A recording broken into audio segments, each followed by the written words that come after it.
And the FBI is investigating the devastating events in New Orleans as an act of terrorism. A similar investigation, it's underway in Las Vegas, where the suspect lived here in Colorado Springs. So let's go live to Joe St. George in Washington, D.C. And Joe, what did President Biden say about the two incidents?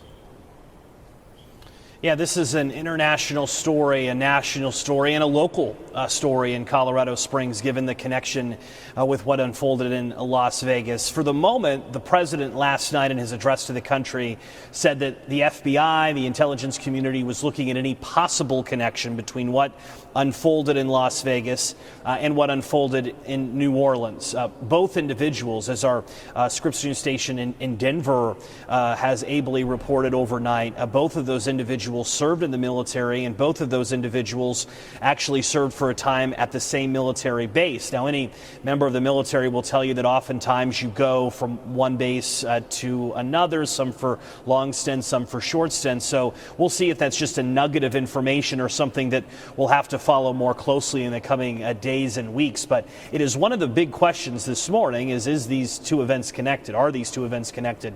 And the big question remains, what does the current threat look like to the United States and to communities around the United States, especially with major events coming up? You have major sporting events. The Super Bowl is back in New Orleans at the beginning of February. Major political events. The state funeral of President Carter's next week. The inauguration of President Trump is on January 20th. Security posture has been heightened in our nation's capital this morning as a direct result of what unfolded in New Orleans.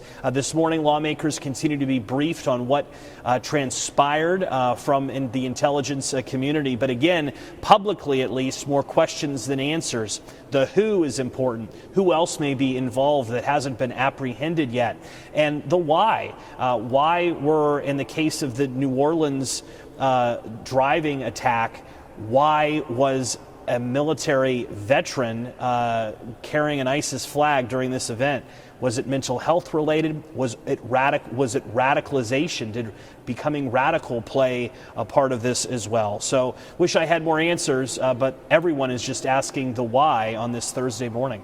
Yeah, and Joe, that brings me to my next question. You were talking security. Are you hearing anything directly from lawmakers about this? And what's that security look like right now around D.C.? Well, for one, before the incidents on New Year's Day, Washington was preparing for heightened security because of the inauguration. In fact, for the first time, January 6th received special national security major event designation status. That means fencing around the Capitol. That means expanded military, expanded police. Military is often involved. The January 6th designation was because of the somber events from 4 years ago.